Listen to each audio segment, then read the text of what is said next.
हमारे साथ रविशंकर दत्ता इस वक्त जुड़ गए हैं कूच बिहार से।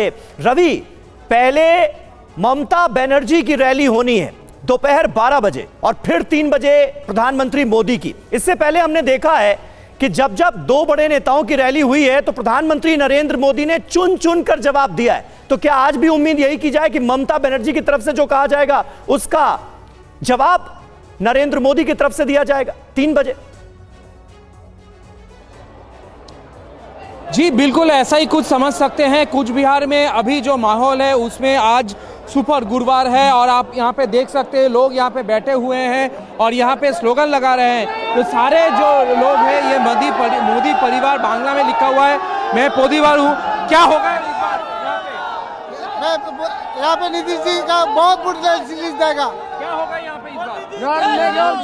ज्यादा नॉर्थ बंगाल में कौन जीतेगा? मोदी जी, हमारा मोदी जी है। मोदी जी चलिए यहाँ पे जो आज एक तरफ मोदी जी का जनसभा है और जैसे कि आप सवाल पूछ रहे थे 12 बजे ममता बनर्जी जो कहेंगे, इसके बाद 3:30 बजे करीब मोदी जी का यहाँ पे सभा है। मैं आपको एक बार स्टेज भी दिखा देता हूँ यहाँ से। तो यहाँ देखने से ये साफ पता चलता है माहौल वो बनाया जा रहा है ताकि ममता बनर्जी जो कहे चुन चुन के नरेंद्र मोदी जी पीएम जो हमारे देश के पीएम है वो इसका उत्तर दे सके। लेकिन माहौल यहाँ पे बन रहे हैं। थोड़ा स्लोगन देखिए, यहाँ पे सब स्लोगन उठा रहे हैं। तो स्लोगन में साफ साफ ये जाहिर हो रहा है कूच बिहार जो कि केंद्रीय प्रतिमंत्री निश्चित प्रामाणिक का जगह है, यहाँ से फिर से बीजेपी अपना जीते ऐसा बीजेपी मान के चल रहा है। ममता बनर्जी उल्टे हाथ यहाँ पे अपना जो पिछले बार जो सीट हारे थे उसको यहाँ पे जीतने की कोशिश करेंगे। तो दोनों तरफ आंख बराबर है और दोनों तरफ टक्कर की कांटे दिखाई दे रहा है यहाँ पे, ऐसा कहा जा सकता है कूच बिहार से। ठीक है, आप लगातार नजर बनाए रखें, हमारे साथ रहिए। हम दोबारा अपडेट्स के लिए आपका रुख करेंगे। प्रोफेसर कौशिक चट्टोपाध्याय जी, आपका मैं रुख करना चाह रही हूँ। बीजेपी के क्या मुद्दे हैं ये साफ है, हम बात करें टीएमसी की तो उनके मुद्दे क्या हैं ये साफ है। सीपीएम इन सब के बीच कहाँ खड़ी होती है? क्योंकि जो रिजल्ट अब तक आए हैं 2014 से 2019 से अब तक की बात करें तो वो अच्छे नहीं रहे। नहीं, ये बात तो आप देख रहे हैं, लेकिन हो क्या रहा है? ये आंख का आंख जो आप बता रहे हैं ये अच्छा नहीं है। ये डुअर्स का जंगल में अभी बंगाल का जंगल राज करने के लिए दीदी का मोदी का ये सेटिंग हो रहा है। आप बॉन्ड पर देखिए, बॉन्ड क्या मिला है, टीएमसी का क्या मिला है और वो मोदी जी का क्या मिला है। ना खाऊंगा ना खाने दूंगा, ये तो बात सही है, लेकिन वो तो बीजेपी के लिए खा रहा है और ये दीदी के लिए दे रहा है और पीपल को थोड़ा बेवकूफ बना रहा है। ये क्या अभी चल रहा है आप लोग देख रहे हैं। ये जो बेकारी चल रहा है, ये जो प्राइस हाइक हो रहा है, कहां पर है पीपल का डायलॉग? कहां पर है पीपल? ये आपने सही सवाल पूछा प्रोफेसर कौशिक कि कहां पर है जो कैंडिडेट है। प्रोफेसर कौशिक, ये आपने सही सवाल पूछा कि कहां पर है। यही सवाल लेफ्ट पार्टियों से पूछा जा रहा है कि भाई पश्चिम बंगाल में आप लोग कहां पर हैं। ये लेफ्ट पार्टियां साफ क्यों होती जा रही हैं पश्चिम बंगाल से? आज हम देख रहे हैं बीजेपी और टीएमसी के बीच डायरेक्ट मुकाबला है। पीपल पर है। ये लोग जो कर रहे हैं ये तो स्टेट मशीनरी का एम्प्लॉय करके ये पूरा लूट रहा है। हम लोग पीपल पर है, अभी तक है। बॉन्ड के लिए जो केस हम लोग भी किया है, कोई नहीं किया है। अब लोग देख रहा है बीजेपी के बाद वो टीएमसी का रुपया मिल रहा है। क्यों भाई? ये प्रश्न पहले होना चाहिए।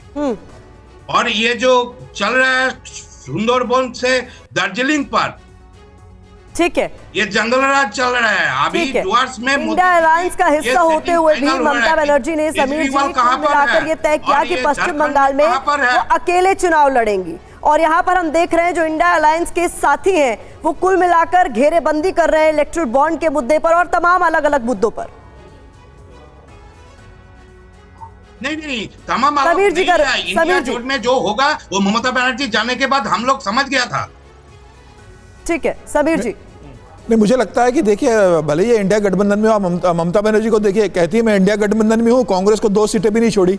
अधीर रंजन की सीट पे क्रिकेटर यूसुफ पठान को उतार दिया है। लेफ्ट कांग्रेस के साथ है और बंगाल का अब अगर देखिए वहां पर केरल में तो राहुल गांधी के खिलाफ लेफ्ट ने अपना केंद्र खड़ा कर दिया है। आप भारतीय जनता पार्टी का प्रदर्शन देखिए, 2014 में जिस भारतीय जनता पार्टी के 2 सांसद थे, आज 2019 में भारतीय जनता पार्टी ने 18 सांसद जीते।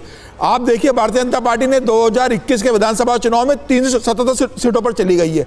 तृणमूल कांग्रेस और भारतीय जनता पार्टी के वोट में सिर्फ 3% का अंतर है। 15.5 लाख ज्यादा वोट टीएमसी को मिले थे 2019 के चुनाव में।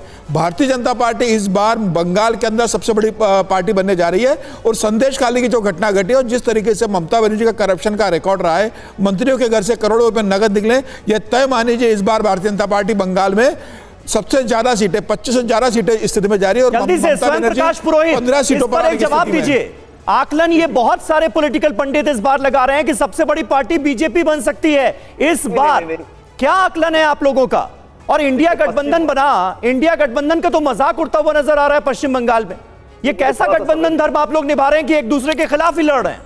नहीं, पश्चिम बंगाल में हम लोगों ने पहले ही बात की थी कि पश्चिम बंगाल के अंदर में हमारी नेत्री ममता बनर्जी के नेतृत्व में चुनाव लड़ा जाएगा। और ये बात हुई थी इंडिया गठबंधन में कि जो जहां मजबूत है वो वहां लड़ेगा। मगर कांग्रेस पार्टी की तो अभी तक सीटें ही फाइनल नहीं हो पाई है। आप देखिए महाराष्ट्र में क्या हो रहा है। उनके नेता संजय निरुपम पार्टी छोड़ के जा रहे हैं, पुराने कद्दावर नेता है। आज राजस्थान से प्रोफेसर गौरव वल्लभ, उन्होंने पार्टी से इस्तीफा दे दिया है। तो कांग्रेस पार्टी अभी तक अपनी टिकट और अपने नेताओं को फाइनल नहीं कर पा रही है। कांग्रेस असमंजस में है। और रही बात वामपंथियों की, तो वामपंथी बैठ करके टीवी चैनल में ज्ञान न दे कि आज इनके नेता ने बंगाल के साथ जो किया है, आज उसको उबारने में 10 साल से हमारी नेत्री लगी हुई है, 12 साल से ममता बनर्जी। इन्होंने जो पाप किए, जो खड्डे खोद करके गए पश्चिम बंगाल के अंदर में, हम उस बारे में बात नहीं करते हैं। हम बंगाल के डेवलपमेंट की बात करते हैं। रोहित साहब, यही तो मेरा सवाल था कि आप लड़ किससे रहे हैं? वामपंथियों से लड़ रहे हैं, कांग्रेस से लड़ रहे हैं, या फिर बीजेपी से लड़ रहे हैं?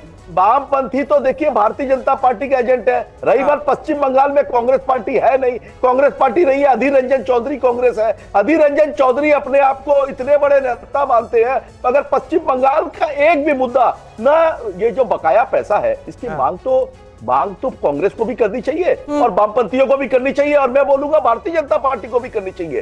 इवन गवर्नर ने लेटर लिखा था प्रधानमंत्री को मनरेगा के पैसे के लिए, पश्चिम बंगाल के गवर्नर तक ने लिखा था। और हमारे नेता अभिषेक बनर्जी बोल रहे हैं। देखिए, ये सीटों का गठबंधन वगैरह कुछ नहीं है। यहाँ मोदी की गारंटी नहीं चलेगी, पश्चिम बंगाल में दीदी की गारंटी चलेगी। जो दीदी लक्ष्मी भंडार, स्वास्थ्य साथी कार्ड, जो महिलाओं के प्रकल्प, जो नारी सशक्तिकरण की खोखली बात करते हैं, खोखली बात करते हैं। हम लोग यहाँ जमीन पे करके दिखाते हैं। हमारे नेता, हमने अभी 4 राज्यसभा सांसद भेजे, 4 में से 3 महिलाएं हैं, एकमात्र महिला मुख्यमंत्री है। आप नारी सशक्तिकरण की बात करते हैं, आप उनके बारे में ऊट पटाख बयानबाजी करते हैं। आपके नेता, चाहे वो अधीर रंजन चौधरी हो, चाहे वो भारतीय जनता पार्टी के शुभेंदु अधिकारी हो, तो ये सब चीज मायने रखती है। पश्चिम बंगाल की महिलाएं भारतीय जनता पार्टी को भी नकारेगी, और वामपंथी तो खैर है ही नहीं, कांग्रेस है नहीं।